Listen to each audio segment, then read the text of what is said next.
সাহিত্য সংস্কৃতি চর্চা ঠিক তোমরা যেভাবে আরম্ভ করেছো না, এই ছোট ছোট আন্দোলনই কিন্তু বড় হয়।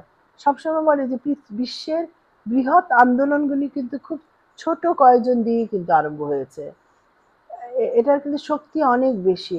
বলে যে অনিবেদিত বা যারা প্রশিক্ষিত নয়, যারা অত ডেডিকেটেড না, তারা হাজার জন, আর খুব ডেডিকেটেড 5 জনের শক্তি তার চাইতেও বেশি। তো তোমরা সেই কাজটা করছো। পাঠাগার আন্দোলনটাকে অব্যাহত রাখার একটা বড় জিনিস জানো, বই পড়া, ভালোবাসাটা বৃদ্ধি করা। মানুষ বাঁচে প্রেমে, ভালোবাসায়। ওই গল্পটা আমাকে সঞ্জীবিত করে। অথবা মানুষের জন্য কতটুকু জমির দরকার, হ্যাঁ যে মাত্র 6 হাত জমিরই দরকার।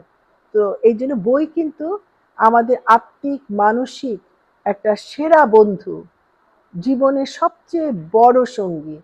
এই এই জন্য তোমরা এই বইটাকে খুঁজে নাও।